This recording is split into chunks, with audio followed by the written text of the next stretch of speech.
Dans la région de Mopti où nous intervenons, les populations vivent principalement de l'élevage, de l'agriculture et de la pêche. Aujourd'hui, les sécheresses récurrentes, l'irrégularité des pluies, la diminution des pâturages et la baisse des ressources halieutiques fragilisent les moyens de subsistance des communautés. Ces difficultés aggravent la pauvreté et les tensions autour des ressources naturelles, créant ainsi un contexte que les groupes armés peuvent exploiter pour renforcer leur influence, notamment auprès des jeunes. Face à cette situation, FEDE travaille sur les facteurs de résilience des communautés. Nous renforçons la cohésion sociale entre les personnes déplacées internes et les communautés hôtes. Nous accompagnons les femmes survivantes à travers le soutien psychosocial et nous développons des activités génératrices de revenus afin de réduire leur vulnérabilité économique. Nous travaillons également avec les leaders communautaires, les autorités locales et les organisations communautaires à la base afin de renforcer les mécanismes locaux de prévention et de résilience.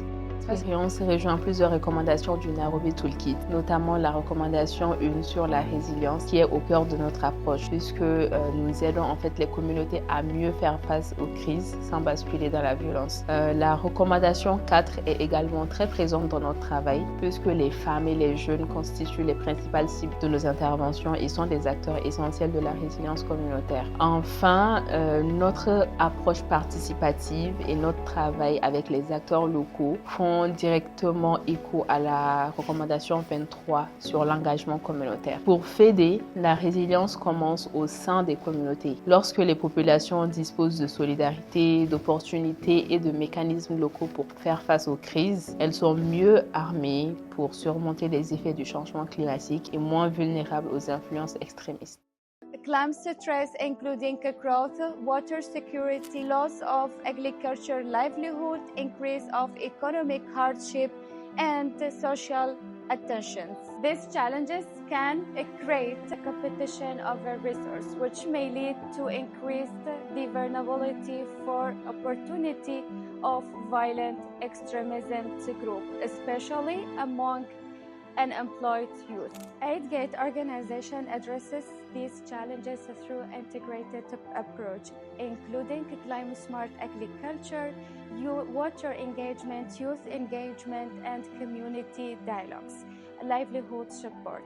By improving the economic opportunities and strength community resilience, this integrated approach support and help Aidgate organization to reduce violent extremism. Our activities are supporting the climate resilience livelihood for families and farmers who were affected by the climate change, and facilitating the community dialogues and engage men, women, youth with the enterpriseship and social cohesion activities, promoting the community-based resilience and decision-making process. Le lien entre le changement climatique et l'extrémisme violent réside essentiellement dans la stratégie de l'adaptation des communautés aux effets du changement climatique. Généralement, l'extension des superficies cultivées se fait au détriment des aires de pâturage et entraîne des conflits entre agriculteurs et éleveurs. L'extension aussi des superficies se fait sur les couloirs de passage des animaux qui entraînent de ce pâturage. Et cette surpâturage est la cause des conflits entre éleveurs et éleveurs. Il y a aussi le défrichement qui est l'une des causes entre agriculteurs et agriculteurs. L'obstruction totale des pistes, l'accès difficile aux mares incarne la genèse de l'ensemble de la majorité des conflits en milieu rural.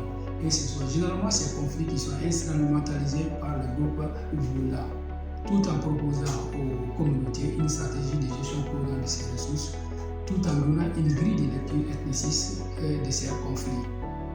Donc, il entraîne un cycle de violence sans fin. Le changement climatique entraîne la dégradation des ressources naturelles et cette dégradation entraîne des conflits entre les communautés. Et ces conflits sont instrumentalisés par les groupes extrémistes.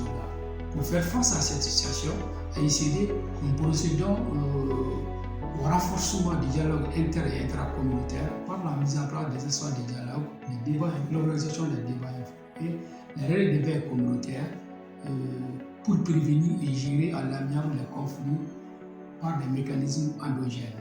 Il y a aussi la réalisation des aménagements stratégiques qui consiste à réaliser des forages équipés de systèmes hydrauliques passoires, équipés de systèmes hydrauliques améliorés, qui permettent de réduire les conflits liés à l'eau entre les éleveurs et les agriculteurs, non seulement les résidents et les éleveurs transhumants. Nous mettons aussi en place des fonds AGR pour permettre le développement des opportunités économiques.